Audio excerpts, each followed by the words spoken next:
When it comes to self-development, no matter the method you use, the vital point is to practice.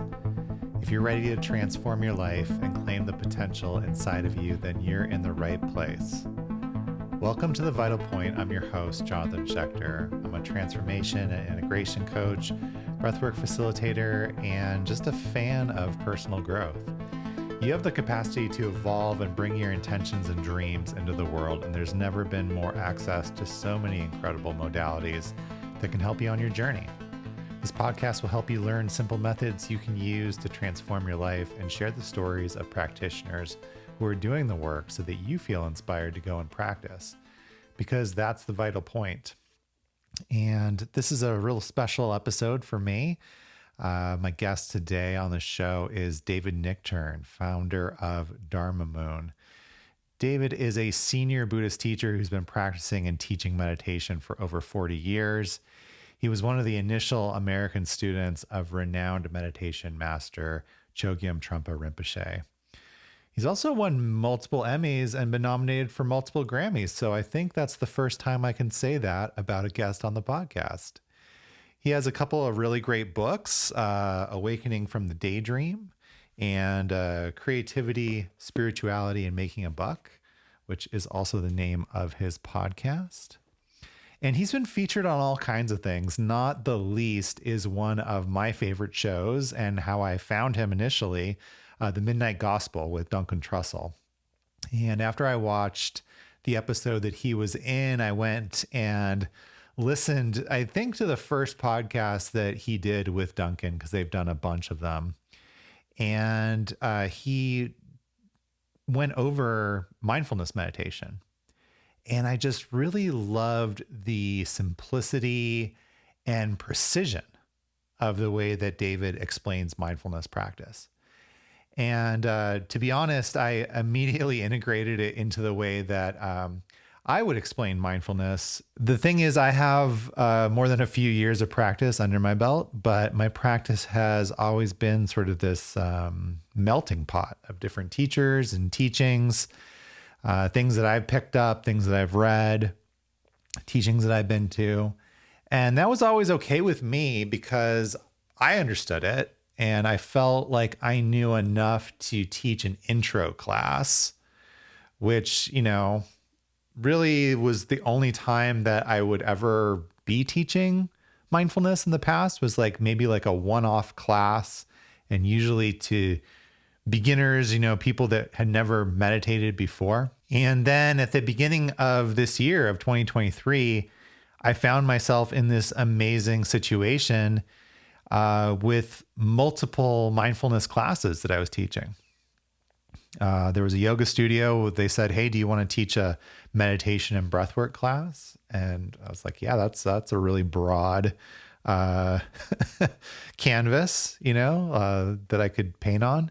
And also working at residential behavioral health and substance abuse facility and teaching some mindfulness classes there. All of a sudden, I was in this position where we were getting a little bit deeper than the intro class. And I was just kind of trying to figure out how to put all that stuff together. And it didn't feel like what I was communicating was very precise. And I had been listening to more podcasts with David and just really enjoying the way that he teaches. He has a really, I love the metaphors that he uses and the examples that he gives. And he has this really down to earth, relatable quality to the way that he teaches and the way that he speaks. And I decided to check out this amazing mindfulness meditation teacher program that he offers through Dharma Moon, his organization. And it's 100 hours. It's over 5 weekends. It goes into what mindfulness is, as an introduction, which is also a standalone module that you can take, and then how to continue teaching to new people, how to continue teaching students. So returning students, how to teach one-on-one, which were all things that I needed, that I was looking for. And the last module that I just took, which was one of my favorites, is how to give a Dharma talk. As of recording this video here with you, I have one more weekend left coming up, which is ethics and how to start a business. And then I will be officially certified as a mindfulness meditation teacher with Dharma Moon and Tibet House. I've really thoroughly enjoyed the program. I know it's made me a better teacher, certainly more precise, which is cool because I have regular students that are getting the benefit now that I'm working with.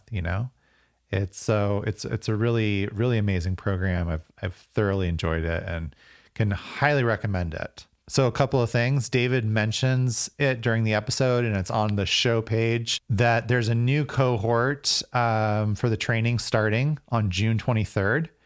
And there's a free talk that he's giving about mindfulness and the program with Dr. Robert Thurman on June 6th. And even if you are listening or watching this after those dates, I would definitely recommend going to the Dharma Moon website. So they always have new cohorts starting. And Dharma Moon's really cool. They do a lot of like free Dharma talks, really interesting sort of podcast-esque conversations. For instance, like last week, I listened to a really neat conversation with David and Duncan Trussell about AI and mindfulness and sort of the future of Buddhism and where this is all heading, which was really fascinating. So they're always doing really cool talks. So I definitely would recommend going to the website and checking it out. Also, at the end of the podcast, I included a brief mindfulness practice using the method that I've learned through Dharma Moon that you can save and use for yourself and practice. That's the vital point, right? Is that we want to practice.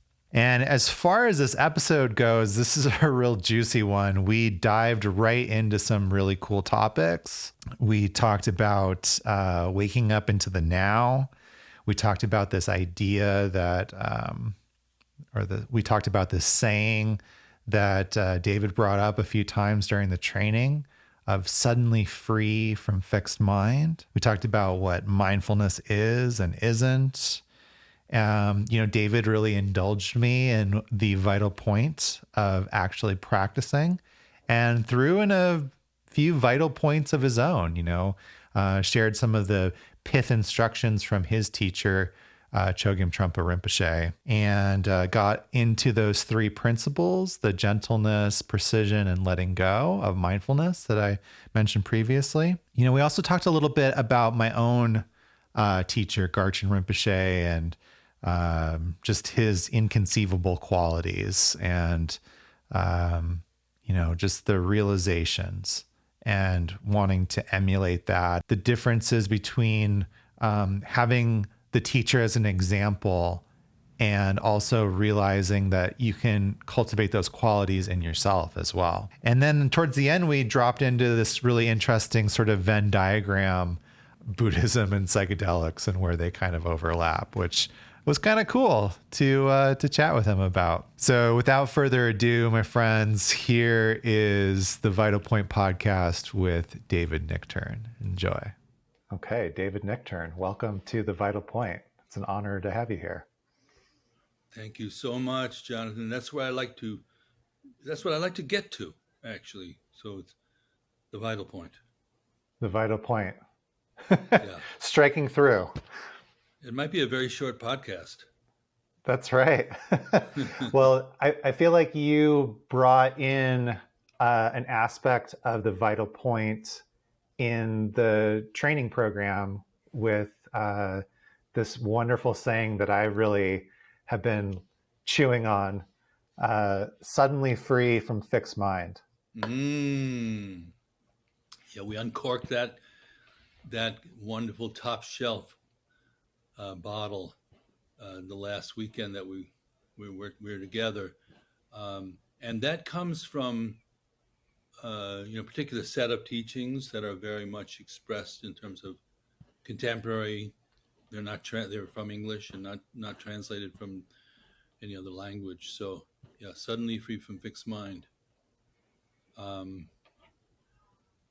is, everybody's trying to get at something. That's what the way I'm feeling about the the scene these days. The kind of rapidly expanding niche of spiritual kind of exploration, and it all revolves around the notion of nowness, right? Yeah. So everybody's trying to come to terms with some vital instruction. Like if you left a time capsule, for the year 2023, and we all lived out our lives, and somebody found it 1,000 years from now, what were those people looking for? What were they trying to find? Excuse me. And there seems to be a crescendo of interest in, let's say, incorporating spiritual or psychological aspects into with an inner, knowingness. How would you incorporate some kind of real profound insight into the ongoing slog of everyday living that most of us just kind of slog our way through? Like you put your boots on and you go out and slog your way through the day. So what would that one instruction be? And as you look at what people are saying, there's a couple of key ones, but one is to engage the moment, the present, as having some kind of vibrancy and vividness that gets lost really easily. But be here now, the power of now. So the word now is a big deal, Yeah. So what does that mean? What does it mean to you now? What would you mean by now if you said now? Now. Oops, too late. Yeah. Oh. Too late. Yeah. The only moment, the only thing that is really here. Okay, so we can just jump into a very juicy conversation here. You saw by the time you said that it was already gone, right? It's already gone, right? Yeah. And did you also see that the only moment is just a conceptual way of describing something? It's not really the thing itself. Yeah. Yeah. So this is called, if you don't mind me jumping the tracks a little bit, called the fourth moment. Have you ever heard of the fourth moment? I haven't. So what would the three moments be, do you think? Well, I would say past and future, maybe. Yeah, third one. And the third one, well, I guess we're trying to get at the present, but the present's always changing. Okay, so even the concept of the idea of the present really doesn't exist from a kind of absolute point of view, even though it's become a kind of, people are wrapping their minds around thinking that is like a superior moment in some way. It actually is as non-existent as the past and the future are. So the present doesn't exist either. So the fourth moment is the moment that's free of those three designations. That's why it's called the fourth moment. Interesting. Yeah, we're all trying to get you weren't ready for this, right? No, there's nowhere this to is get. exactly The point is, this is exactly why I wanted to have you on. There's nowhere to get. That's in a nutshell. We're all trying to get to the present as if it was other than the past or the future and something special. But even the present, from that point of view, as a target, as an entity, as a kind of quality of experience, it doesn't really have any more substantial existence than the past or the future. That was definitely one of my favorite points of the training program that I've been taking part in with you, is that it really addresses this sort of misconception with mindfulness that we're supposed to be getting somewhere, that we're supposed to be trying to clear the mind, or that this is bad and this is more desirable, this is what I actually want to be existing in. And a lot of the clients that I'm working with right now are exactly with that. I'm working right now in a inpatient behavioral health center, and teaching people mindfulness usually for the first time. And so a lot of them come into the group with this notion of, well, I can't do this, or they've tried it before and they're like, well, I have all these thoughts. I sit down and try to meditate, and all of a sudden there's too many thoughts, I can't do it. And I'm like, look, can I tell you a secret? Me too. You know, where mm, we're all in that situation, and we're not mm. trying to get anywhere. We're just connecting as well as we can to the present moment. Well, so I mean, just tracking this together. Let's just go on a little expedition together. Love Tracking it. this together. There's a sense of bewilderment that Yeah. is underlying a lot of this. I think bewildered is the probably closest word in English. It's a fundamental uh, sense of not well. Let's get a little more like doctrinal. Probably the word would be avidya in Sanskrit, and vidya is like clarity and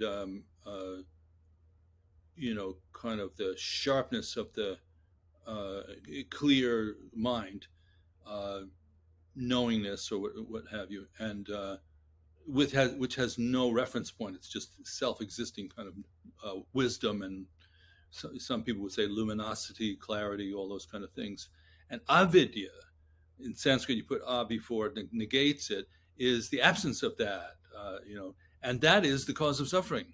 So this is a kind of a little bit more of a nuanced version than other than saying grasping is the source of suffering or attachment.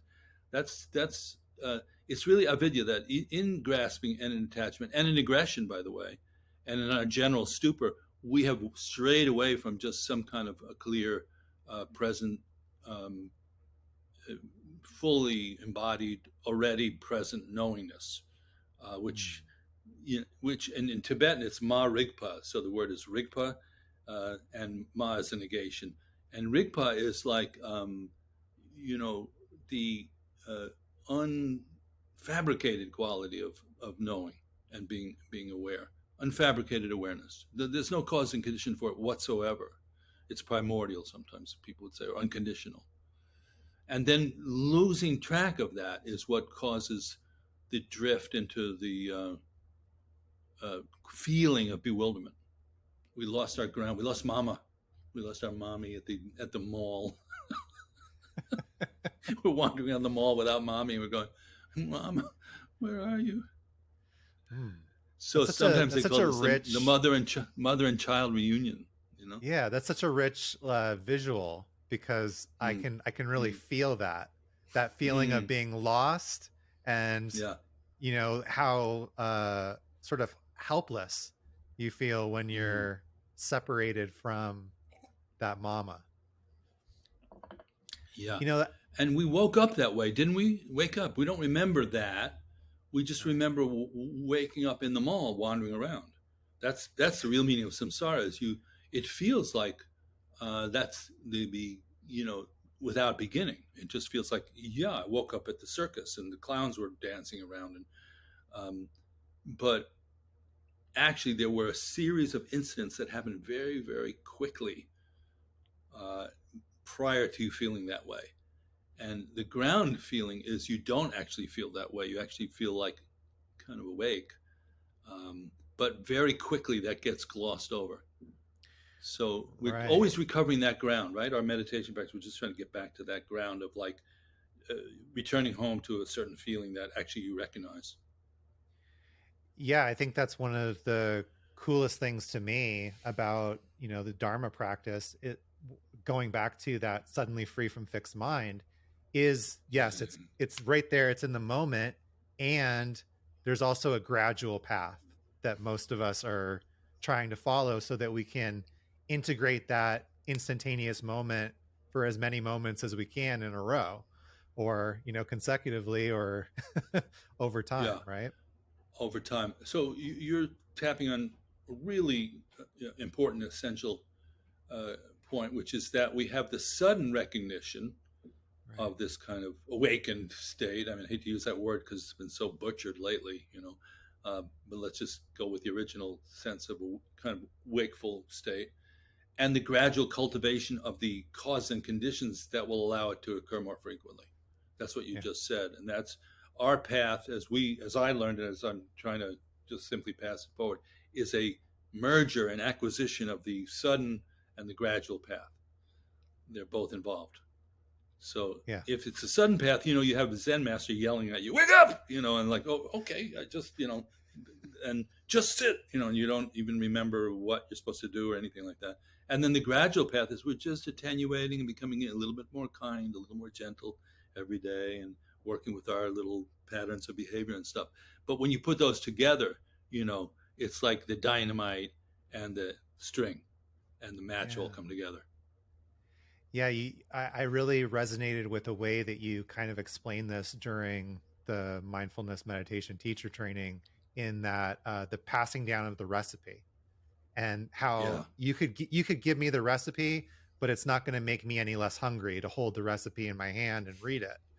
And I've been using that a lot in my groups, especially because you had this quality of it where it's like, I'm going to give you the recipe, but I don't want to talk about it too much before you actually cook it up. You yeah, got to cook it up. That's the real essence.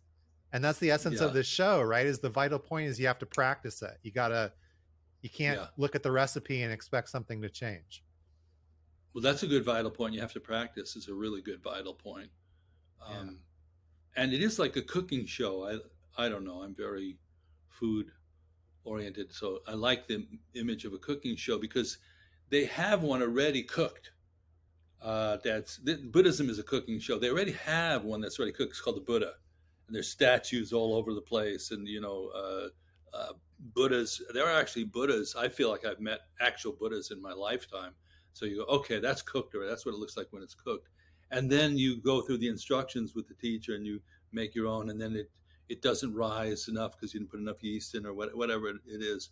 But then at the end of the show, you take yours out of the oven. It should look like it should look like the one that was cooked already. And I Yeah. think that's my understanding of Buddhism. And we should not revere and worship these teachers. They're the demonstration of the efficacy of the practice. That's all, and the vision of it. So respect is the right thing, and even devotion or sense of loyalty could come into play depending on kind of training that you're doing. But reverence in a theistic way is forbidden in the way I was trained. It is not allowed. Theism is not allowed. You can't reify the teacher and say, I'm just a poor, humble shit that nothing is ever going to go right with, but I am associated with a good team. I have the Buddha on my side. I have the great teachers on my side.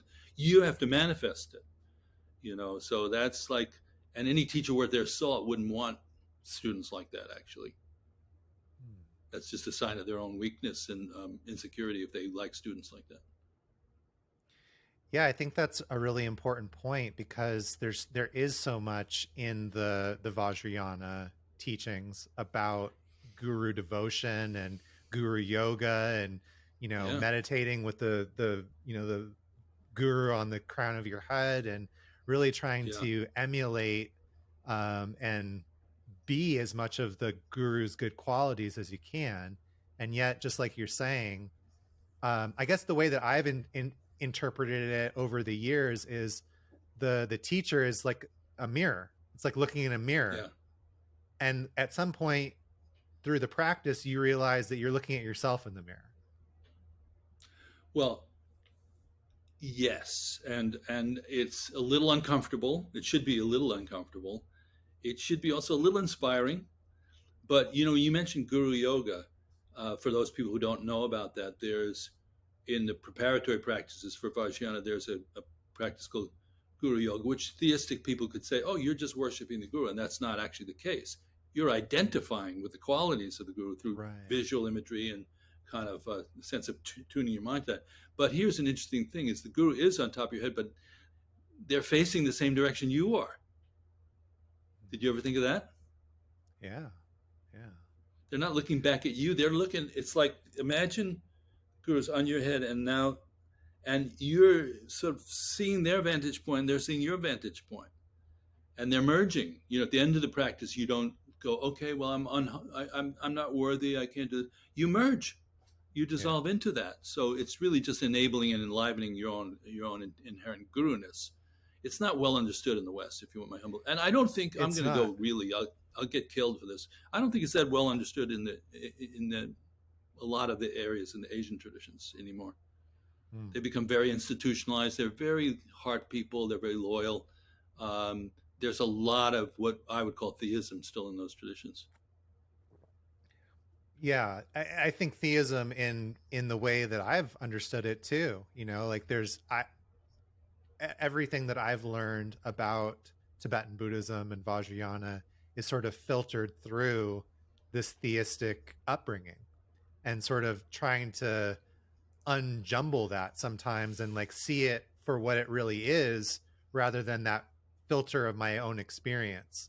And sometimes it gets a It, little tricky. were you raised with a Jewish. theistic? Yeah, But were you Jewish. active? I mean, I was kind of very Yeah. cynically raised Jewish, but you were bar mitzvah and all that kind of stuff. And, Oh yeah. I mean, it was active until I had a choice, and then it was inactive. well, they gave me the choice at 11, and I chose not to be bar mitzvah because I said I'm not really buying into this what I understand about this.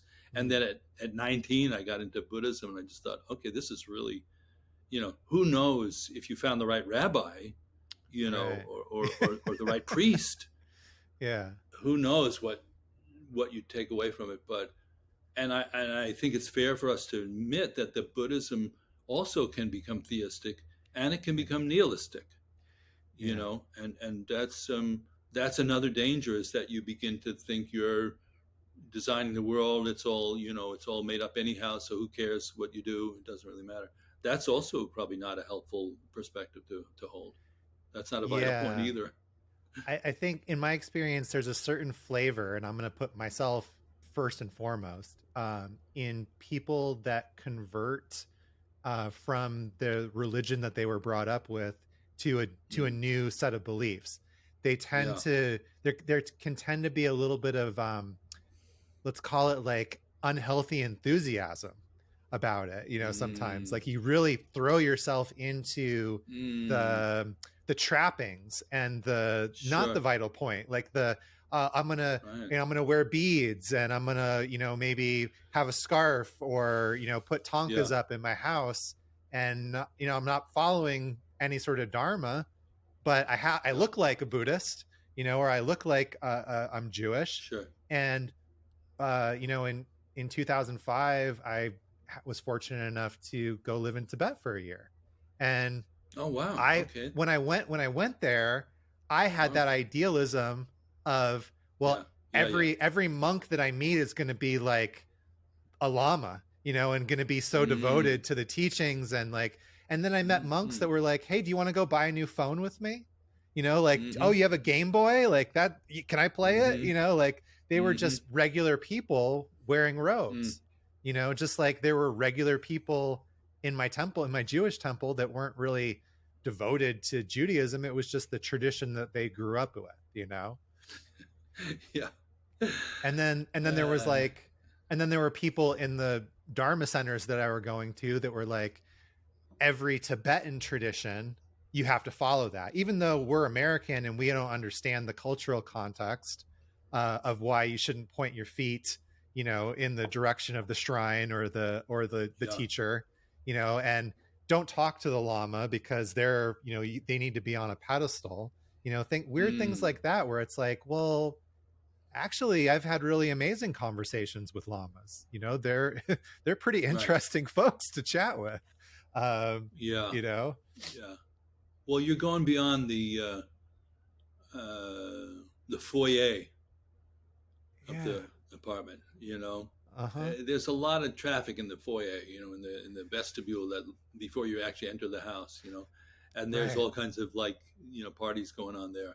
So once you get past that, you do move beyond the fascination, but you also move into the potency of it. yeah, So yeah, I think that's fair to say. You've had a culture on the upside that for 1,200 years in Tibet has cooked up a certain deep uh, perspective based on highly experiential, self-examining, um, and group gathering information expedition that really you might not be able to find that level of continuity anywhere else in a mm, spiritual tradition. Now that I'm thinking about it, wow, it's an mm-hmm, interesting thought. It's sort of a 1,200 year, uh, you know, from 800 AD, Padmasambhava. You go back to Atisha and Padmasambhava, and it's like there's some kind of continuity from then to now. right, And I guess maybe you could say that about Christianity. Maybe you could say about Judaism. Well, there's something interesting to me, and we were talking about it earlier about, how the teachings sort of get assimilated into different cultures and where it's at now in, the modern Yeah, world. yeah, But to kind of go back to your recipe, example, the Dharma has had different little seasonings put into it in these different cultures that it's gone to. yeah, Vietnamese Zen has a certain, couple of different spices, and Japanese and, Tibetan definitely has a real strong flavoring to it. Um, yeah. and it's just interesting to see how that gets passed down and filtered to the different A new culture. cultures. Yeah, Yeah, yeah. the import. I mean, somebody gave me a bonsai tree for my birthday about 15 years ago, and it just died within about 3 weeks. I didn't know what to do with it. So, if you gave me a wandering Jew, I would know how to take care of it. That's the name of a plant. Did you know that? Right, yeah, I do. Yeah, I don't mean to offend anybody. Just want to be No. clear about that. I'm not talking about a person. You know, um, so yeah, there's something about well, and in Japan, I went to a garden tea room with some friends, and they had 500-year-old bonsai trees. That this whole tabletop full of bonsais that were like treasures, and some of them were hundreds and hundreds of years old. Now, the thing that you don't see when you see that, because the tree's not the thing, it's the fact that generations of people have taken care of it properly so that it was actually able to be presented in that form of kind of antiquity, but also thriving in the moment. And, Mm, that's going to be, if you start thinking a little more like that, about your practice, in your life, that it's part of a chain. For one thing, you might develop a improved sense of circulation and happiness because you don't put so much weight on this individualized and probably fleeting kind of experience. You start thinking about other people, and people in the future. And yeah. I'm old enough to know the people in the. I'm not dead yet, but people in the future are 50 years younger than me. Like you're probably 40 years younger than me. So Mm. I think of you as a man from the future, from my point of view. You'll be living with the robots and the deserts, the deserts and the robots. But you know, it's a little bit of a wandering mind. But I just spoke with somebody who's talking about a project where they're going to put 1 billion oysters in the canals here going into the main rivers in New York City and purify the water. We have a lot of access to, if people clarified their intention and their sense of history and Mm, cooperation. I'm very far from a kind of like apocalyptic view myself. I think things yeah. will just keep evolving, and certain things will rise and certain things will fall. But I put a big personally. You can tell that I put a big hope on the younger people coming up and going like, well, you'll figure this out. This is your time and your dance, and you'll figure it out. Um, and I think back to like, was it any worse when I was born right after World War II? We were getting under our desks in elementary school because if a case of a nuclear warhead was lobbed into Manhattan, then my little desk with the ink pot in it is going to like save Yeah. my ass. And I just got up at the age of 10 or said, "This is bullshit. I'm not doing it." Got sent home. I mean, it's like people got to figure it out. And I think when you talk about vital points, you said suddenly free from fixed mind. I'll put another one onto the table. Don't panic. Mm, That's something I got directly from my teacher. And it was yeah. part of an pith instruction that was more complex. It had two parts. Don't panic when things are going poorly. And guess what the other part was? Don't relax when things are going well. Don't panic when things are going badly, and don't relax when they're going well. There's Mm, equilibrium, equanimity, uh, and any good athlete understands this completely. right. I mean, that's why I use sports metaphors a lot. I'm thinking of, I watched this comedy the other night with Amy Schumer, Trainwrecked. Have you seen that movie? Oh yeah, uh-huh. Oh And God, she's LeBron's in that. brilliant, man. Yeah.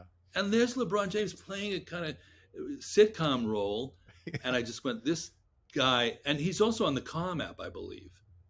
Oh I yeah, think he he might be on is. the. I'm not Uh-huh. 100. Is he? You know? Yeah. Uh-huh. And I go, respect to that guy, man.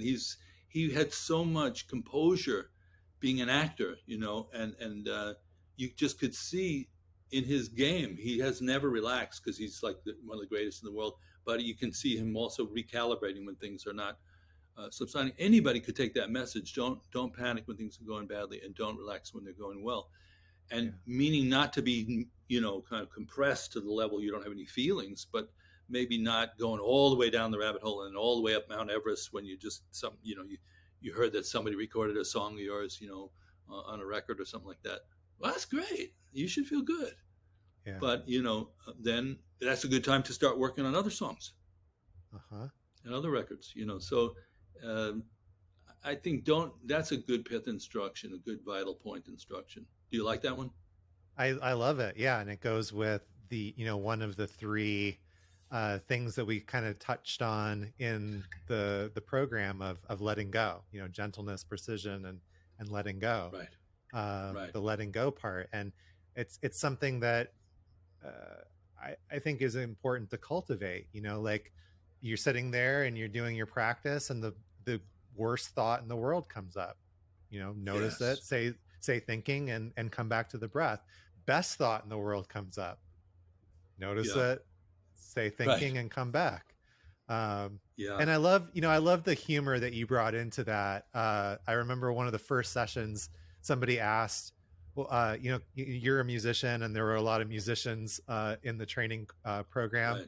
And they said, well, what if I could just keep thinking about a song while I'm meditating? Is that okay? And you said, only if it's a hit. Yeah, you don't have to label it if it's a hit. Uh, That was great. on that note, I think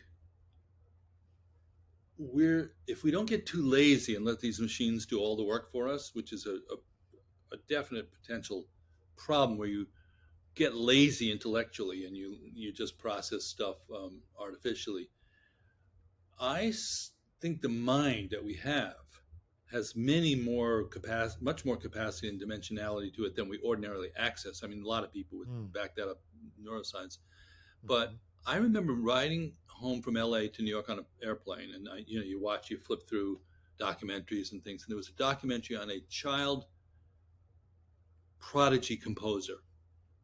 Now, there are a lot of child prodigy players. Somebody sits down and they're like, you can see it on Instagram. You see a 3-year-old Right. playing boogie woogie piano, and you go like, this is impossible. But the composer thing is much rarer, that a 3-year-old will sit down and write a symphony.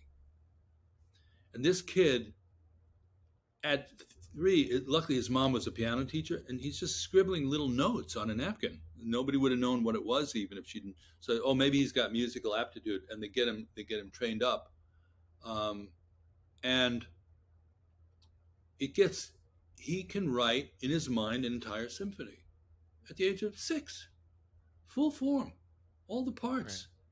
Then it went a little further. It said he could do 4 of them at once. Wow. He could hear 4 separate pieces of music in his head, all like as if you were sitting in a hall that had leakage from 3 other halls, and you could sort of, you're hearing the individual expression of those compositions. Now, I saw that and I went like, holy mackerel. I wouldn't have even conceived of that possibility. So your assignment, Jonathan, should you decide to accept it, Mission Impossible, is to think of something inconceivable later today. Okay, that's it. Yeah. Yeah.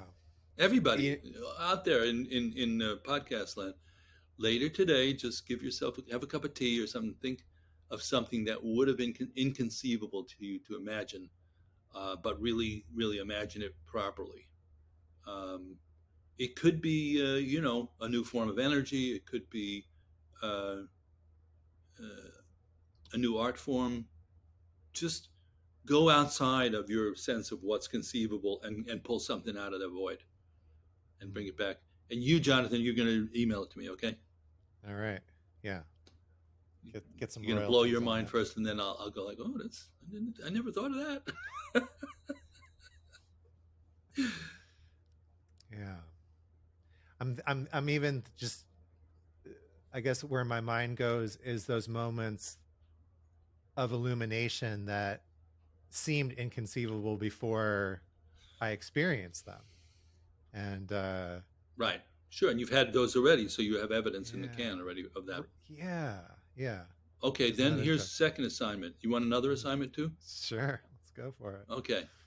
Think of something that seems impossible to accomplish, at whatever scale you want to do it, and just figure out how you would do it. Yeah. Now that's juicy, and that's definitely up my alley. Well, and it's up all our alleys, and it's kind of like, Yeah. in a way, it's the assignment, it's the group assignment right now, because there's things I read in the paper the other day. Sixth extinction event, they say, is happening now. You know what that one is? Not exactly. I mean, I know what an extinction event is, but no, not the detail of what you're going to Well, share. for example, comet, asteroid hitting the Earth is an Right. extinction event. Uh-huh. Climate change could be one. Right. Um, a global pandemic could be one. Pandemic. This one Right. is we're just losing the species. Yeah. 50% of the species on planet Earth are going to be gone Yeah. It is in a quite short peculiar. window of time. Yeah. Mm. So, we've got a lot of big information coming in. Uh, Yet, I think most of our everyday lives is pretty straightforward. I'm watching barges go down the East River here out of my window. They're bringing, stuff from Manhattan to Queens. Probably on those boats is some kind of pasta that's going to go to a store in Queens, and somebody is going to walk in there with money that works, a credit card that works, buy the pasta, go home and cook it, in a pan that is good, with gas coming into their apartment and a match that lights the gas and plates to put the food on and a couple of kids coming home from school. It's still pretty normal that way, isn't it? Uh-huh. And yet that We're could not in change at some any kind of moment. freak moment yet, right? Yeah. But it could Most of change us at any moment, right? could change at any moment. That's why I like that show, The Last of Us. Did you see that? I did. Yeah. It was interesting. Yeah, it changed, and then all of a sudden you're not in that world anymore. Right. And that's sort of the bewilderment that we're all walking around in, is that what's here now is permanent and not going to change. And maybe the pandemic kind of gave us a little bit of a wake up call that that's not really true. I don't think that's the bewilderment that I Mm. was trying to Oh, I clue didn't in. think it was the bewilderment you were trying to The say. Yeah, the A basic, bewilderment. yeah, Yeah. it's the anxiety that we share. Yeah. Is that it's going to shift in an uncomfortable way fast, and we won't be ready, and we never would be. The basic bewilderment is more like, uh, huh? What? Yeah. Where am I? Like the Right. quality of, how you wake up from a dream and you go like, Right. uh, I go back and forth between my apartment and my house. Where am I in my house? Is the bathroom on that side? Where am I? And then who am I? I don't even remember. When's the last time I got up? And then the our notion of awakening is the clouds clear a little bit. And we have some kind of ordinary clarity about, like, which way the bathroom is or something like that. Yeah. But the basic bewilderment is you just don't even know where you are, who you are, and what you're supposed to be, and that is so close to the original awakened mind. That's an important point to recognize. Yeah. I didn't mean That's to muddy close. your That's closer. bewilderment. Okay, muddy my bewilderment. That, that's a good name for a band, Muddy Bewilderment. Yeah, no, That's I funny. remember I would have this recurring thought when I was in Tibet, because I spent a lot of time at um, Garchen Rinpoche's monastery, which was 3 or 4 hours drive away from the nearest civilization. No running water, no electricity, about 13,000 feet up in the mountains. And 13,000 feet. That's high. yeah, I mean, We, you would get winded just walking, from place to place when I first got there. Um, but every once in a while, I would think, gosh, the world could have ended yesterday, and I wouldn't know it. Like yeah. there's no connection to civilization here at all. It would take a few. It's almost like how the light from the sun takes, what, 7.5 minutes to get to the earth. It's like, Yes. how long would it take for somebody on a horse to come up and be like, by the way, civilization out there is gone. Yeah. Wow. And that it was that way for about 700 years mostly. Yeah, yeah, That's an amazing part of your life experience there. And as I mentioned the other day, your guru is Garchen Rinpoche, right? yeah. So for those of us who are, don't know who that is, there's a film on YouTube. You remember the title, right? Yeah, for the benefit of sentient beings. Please, if you want to learn something about the vital point, the essence, the heart of Tibetan Yeah. Buddhism, I really can unreservedly recommend you watch that film, because the journey that Garchen Rinpoche went on embodies the level of gradual softening and training, coupled with the real brilliance of kind of some confidence in the awakened potential. Absolutely. And that is somebody who you could just, KD, you were there when Krishnadas was there, right?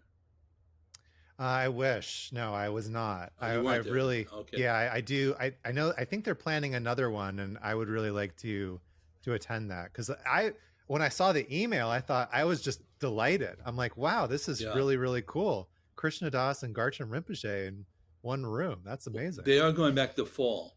Okay, great. I forget which weekend, but you should go if you can. Yeah. And the accessibility of that teacher is very rare. People are not going to get that too often.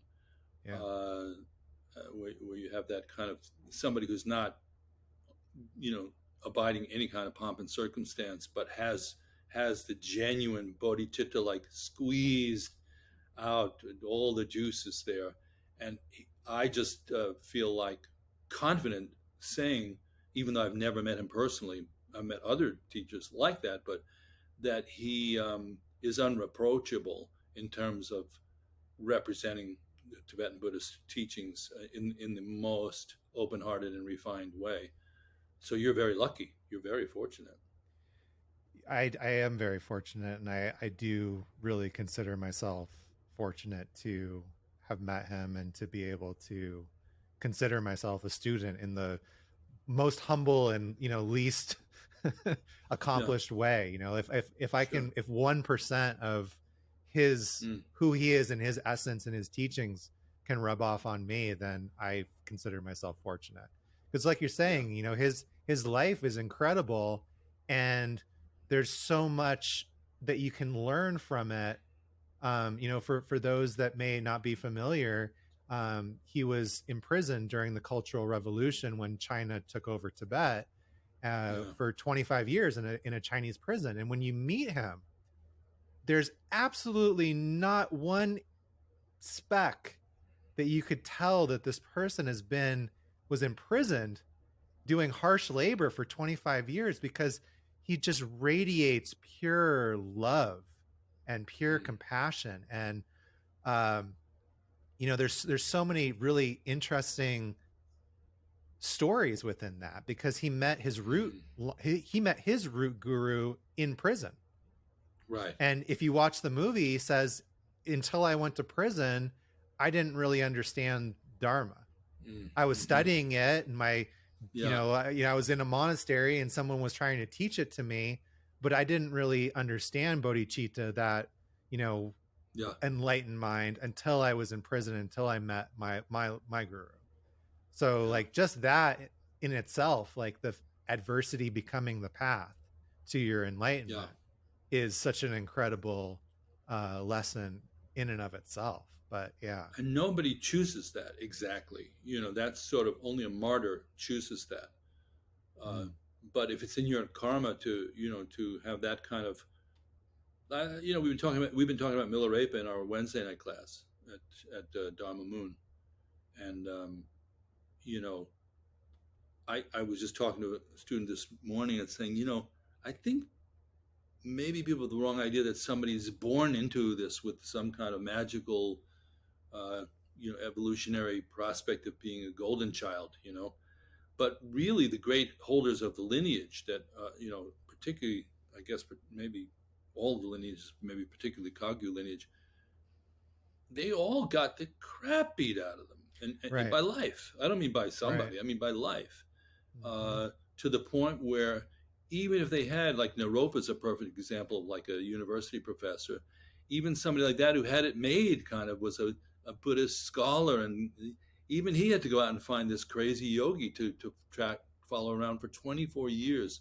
So I think we can't help but the fact that we come from a culturally and materialistically pampered way. We can't just kind of throw that out the window.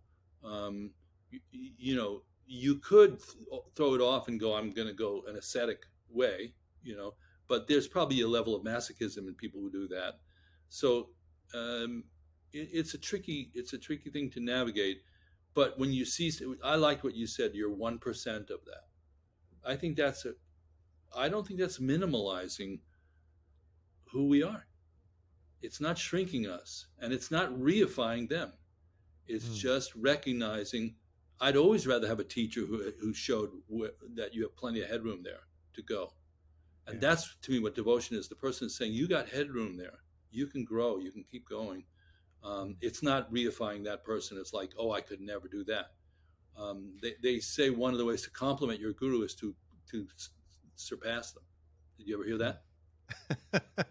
that? Not in that context, but I worked for somebody, and I was in a managerial role, and we were doing a lot of hiring, and they told me, they said, when you're interviewing new hires, one of the questions that you should ask is, can I see myself working for them?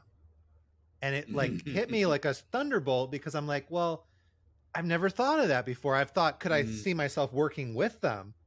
But mm, I never considered that this person would surpass me, and yeah. I should be considering that. And it really shifted my perspective, um, from that one dimension. So I love that you're bringing it in from Yeah. sort of the Dharma perspective as well. Well, and to be clear, not to become proud or pompous or arrogant has nothing to do with what we're talking about. It has to do with genuinely accomplishing and learning and becoming more, uh, adept, and then realizing that there's always going to be another level. So even the great teachers that I have worked with, they're not going like I'm done. Uh-huh. There's another horizon. There's another horizon. So you know, I think it would be similar to like thinking, what would it take to become president of the United States? And the people who aspire to that are often very ambitious and driven, but they're also, if they don't put some kind of toolbox together, they're not going to get there. Now, you could argue with that. You could say the toolbox could be like manipulation, greed, power, all the rest of those things. And arguably, in the present iteration, it's a good case to make. Yeah. So have to mitigate it with that. We're not talking about ambition and kind of arrogance. If Yeah. somehow you can think of accomplishment without thinking of it in those terms, that's really good. Well, all this whole topic is one reason that I was really drawn to the Dharma Moon mindfulness meditation teacher training, was the accessibility and the way that you've integrated, being able to, as your book says, making a buck, creativity, spirituality, and making a buck. And I remember a few years ago, uh, my girlfriend, my partner, we were sitting in my living room, and we had just finished meditating, and she said, "You should teach meditation." And I said, "To who?" And really, in that moment, I was thinking of teachers like Garchen Rinpoche or like His Holiness the Dalai Lama that sits there and says, I'm just a simple monk.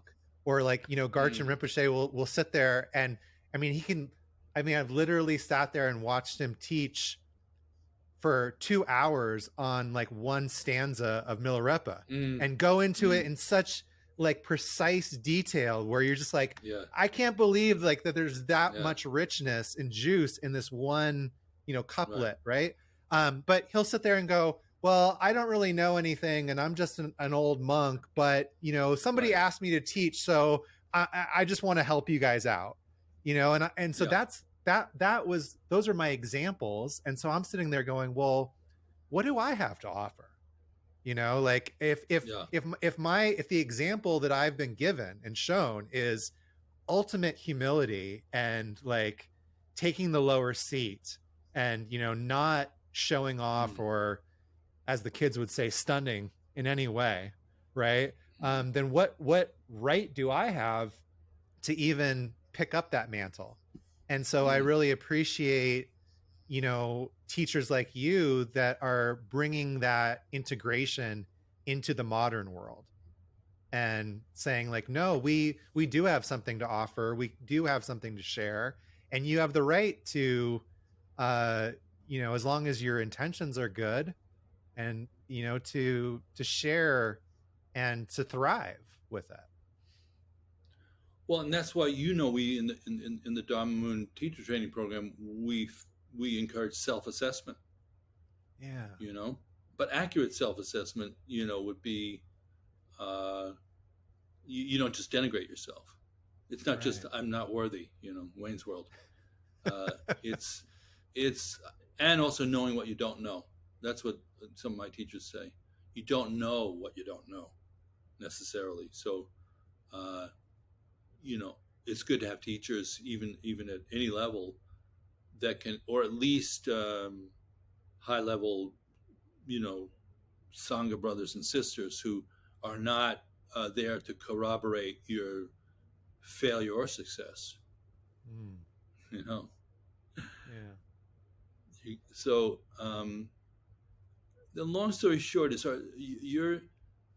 how do you feel about doing? Are you doing classical Tibetan Buddhist practices? Is that what you do? A little bit. I would say my main practice is the mindfulness practice that we, teach and practice in the Dharma Moon program.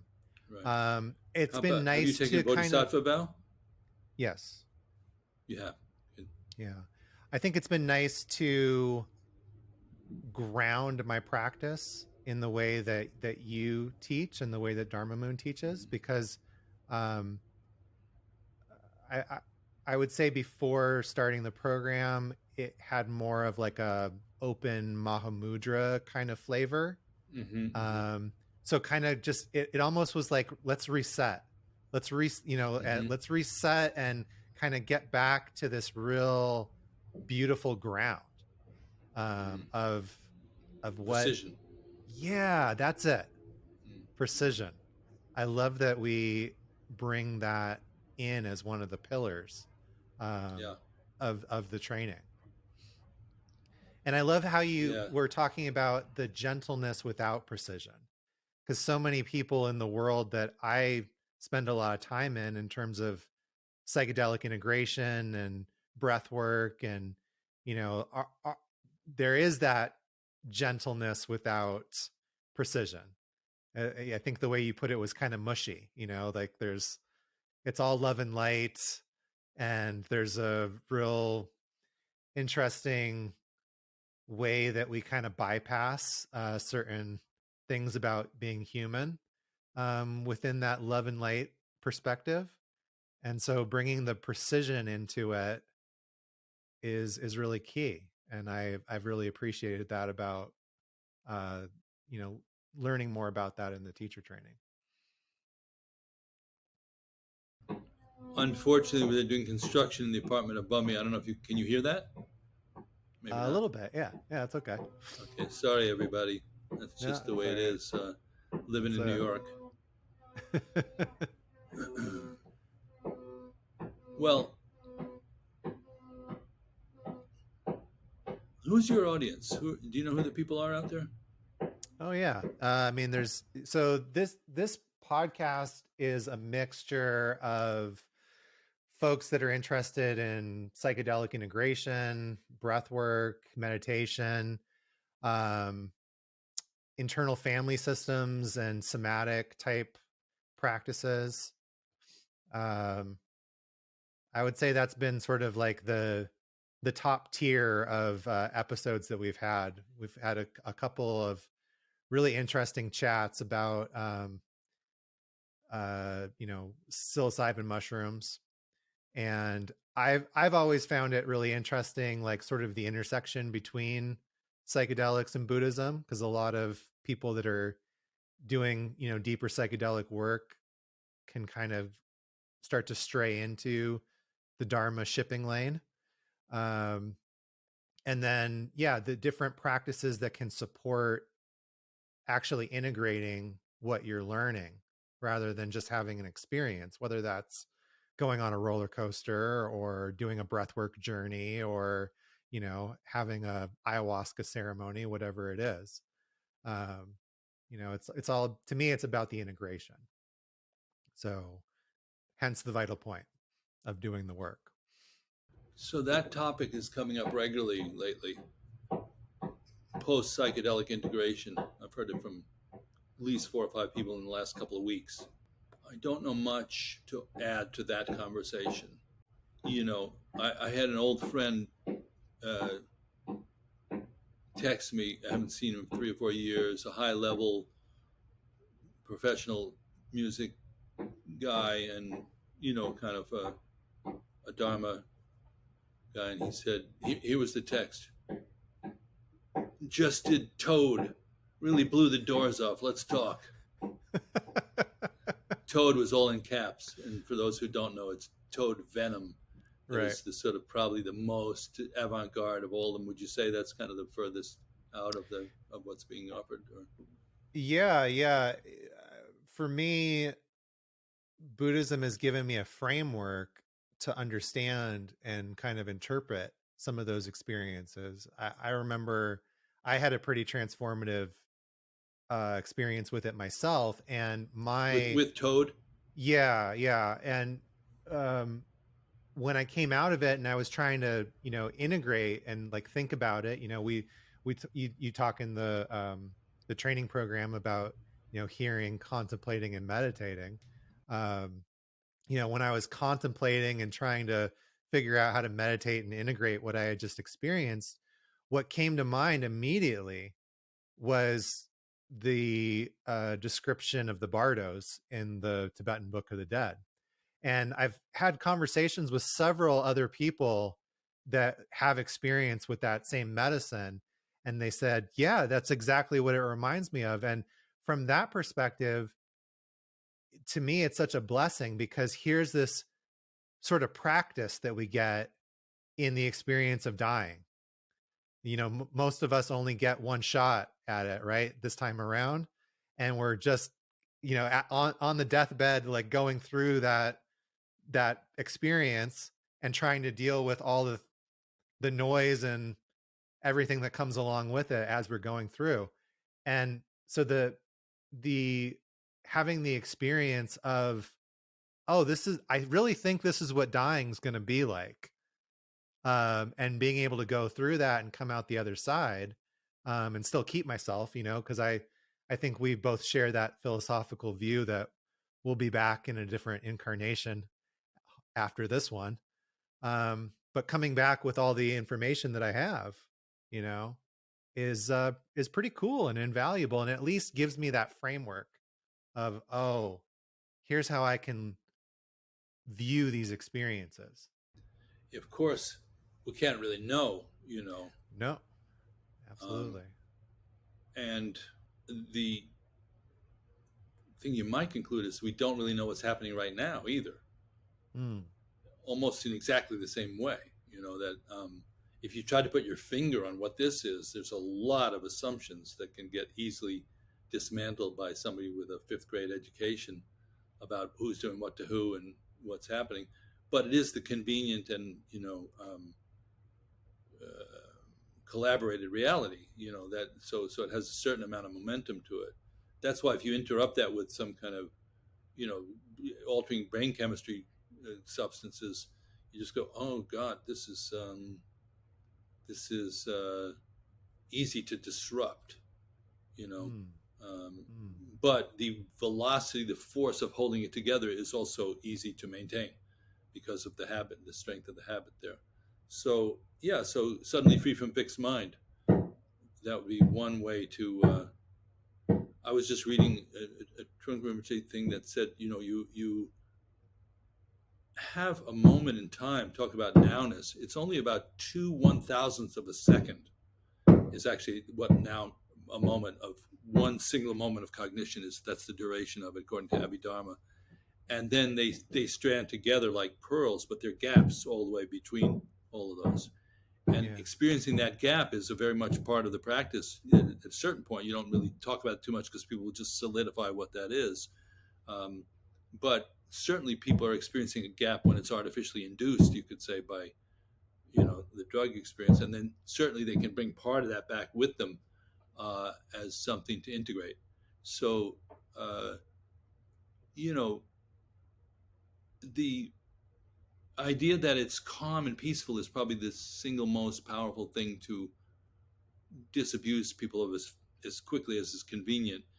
That it's great to be calm and peaceful, and and if it's indestructible, it's really great.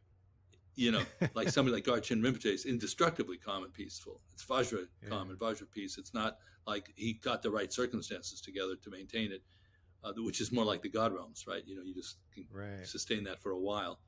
But if your calm and peace could not be destroyed by any form of external circumstance, including illness, death, including planetary catastrophes and so forth, then you really are into a certain level of mind that is not ordinarily accessed by beings in this realm.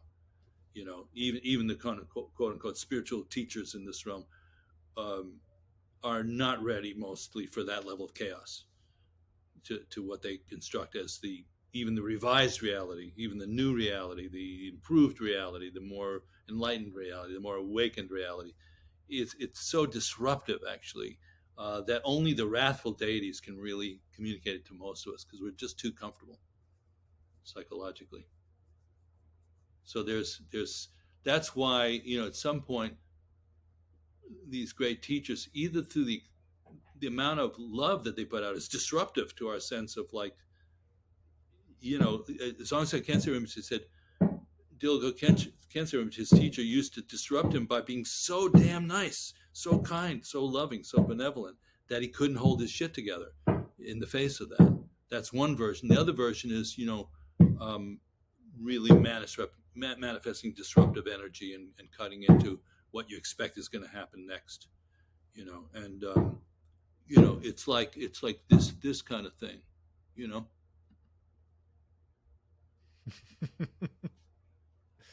Some Like, people might be listening to this and thinking it's that construction above you. Yeah, and this, Yeah.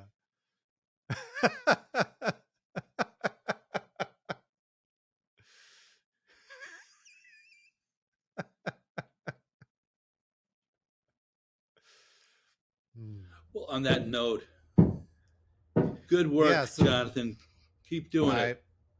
Yeah. You keep going, and I'll help you any way I can. How about that deal? Let's make a deal. I appreciate that. I will take that deal. Absolutely. New cohort of the mindfulness meditation teacher trainings coming up, right? Yeah, which is the program you're taking right now. And so, yes, honestly, to tell you the truth, to have people like you joining us is very enriching for me personally at this stage of the game, that there's so many people coming around who really want to learn and really want to practice. So we start another one on June 23rd. I don't know when this podcast is out. What I'd invite people to come to is an info session that'll be on our dharmamoon.com website, and maybe you can post it too, with Professor Robert Thurman and myself. Oh, wow. And a preview, a kind of info session about we'll talk a little bit about teaching in general, and then we'll roll out some details about the program that's coming up. That's January 6th. It's free. You can just log on register for it. If you register, you'll get the recording of it. So even if you can't be there in real time, you can still check it out and come and check it out. That's if you know that you want to jump in before then, just go to the website and register for the program. And the other thing to add is that the introductory level, the June 23rd to 25th, is a standalone program of intro to mindfulness and the path of meditation. So you can just take that course and then roll forward with it if you want to, and we'll roll the tuition forward too. So all those are possibilities. Anybody who has a question about any of that, assist@dharmamoon.com. Just write to assist@dharmamoon.com. We would love to see you. We've had people like Jonathan coming in and out. A lot of our students are out in the world teaching and starting their own companies and things like that. We continue to support them. We're not heavily trying to indoctrinate people in one particular perspective, other than that the mindfulness meditation is a solid ground for your practice wherever you want to take that further. And we've got people doing all kinds of versions and variations on that: sports training, healthcare, yoga, business, etc. So yeah, I would invite people to come along. And another vital point we say is your guess is as good as mine. So we're not trying to like I call it the suppository approach to teaching. We don't do that. Yeah, and it's been really nice to connect with you through this platform, because I'm a great admirer of you and your work, and also your Lama, Trungpa Rinpoche, and it's great to get to connect and talk, get into the weeds of the Buddhism, so to speak. But I also appreciated that the teacher training is open to secular. It's not like you have to be a Buddhist to go into this program. It's open to anyone, and there's lots of different flavors that you get to sample and get a little exposure to, but you don't have to purchase any dish, so to speak. No, philosophically, and it's not a suppository, which is what I meant. By that, what I meant by that. But it's oral, and you have to chew it on the way down, otherwise you get indigestion. If you just So there's a lot of indigestion going on right now in the West, and people would feel better if they chewed a little bit better, more thoroughly before they swallowed it. And at the same time, that's not a good excuse for like just poo-pooing the whole thing, and all kinds of mistakes happen along the way for any adventure.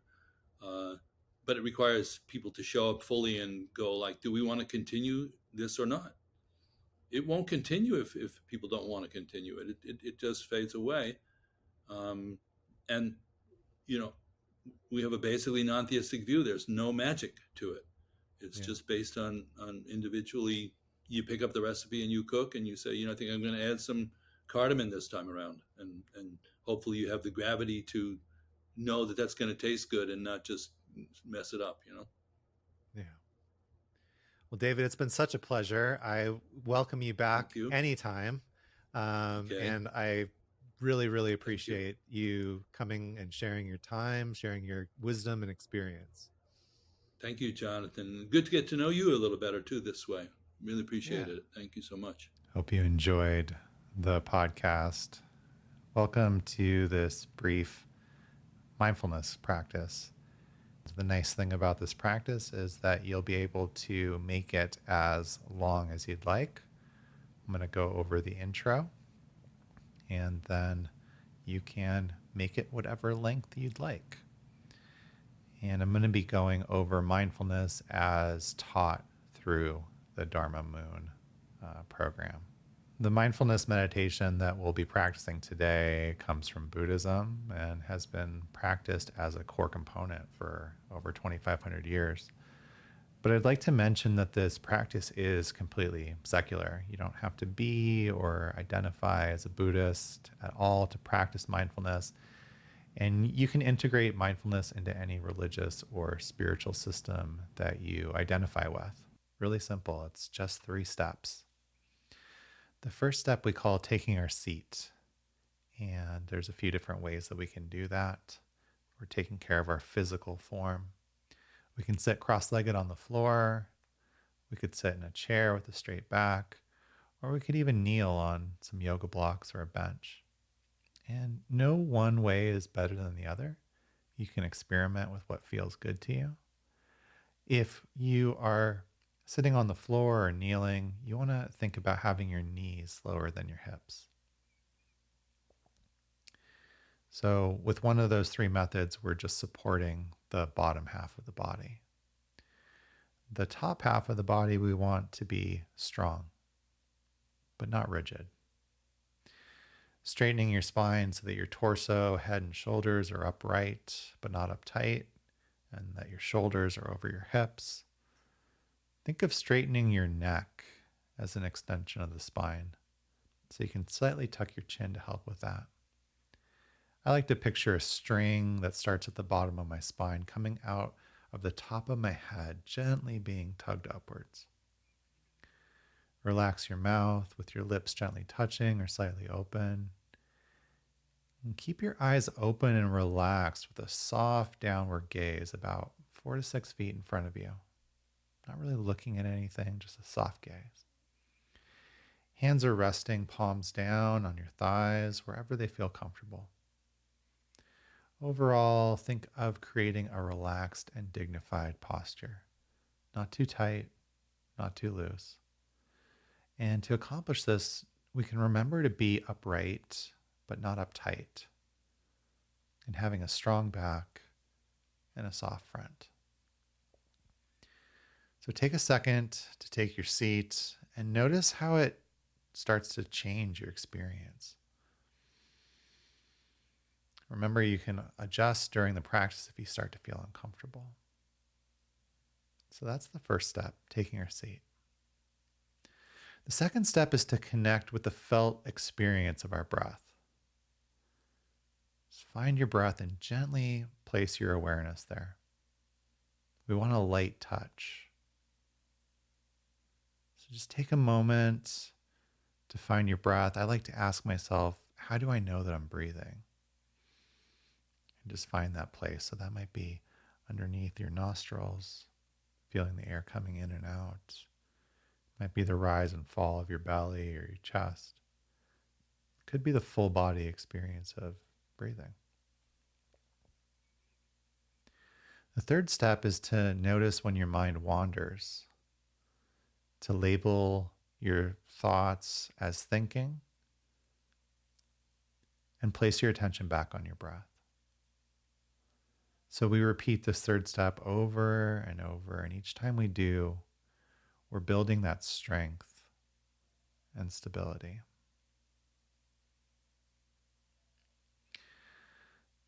So those are the three steps. We take our seat, connect to the breath, and then whenever we've noticed that the mind has wandered, we label it as thinking and bring our awareness back to the breath. You can go ahead and pause and practice for as long as you'd like. I recommend 20 minutes, at least 5 times a week. But if you're new to the practice, maybe start with 10. The important part is the consistency. Each time we connect to the breath and reconnect to the breath, we're building that strength with precision and gentleness. So I hope you enjoyed this episode, enjoyed this practice. And that's really the vital point, is to practice. As David is fond of saying, words don't cook rice. So keep cooking, my friends, keep practicing, and I'll see you again on the Vital Point.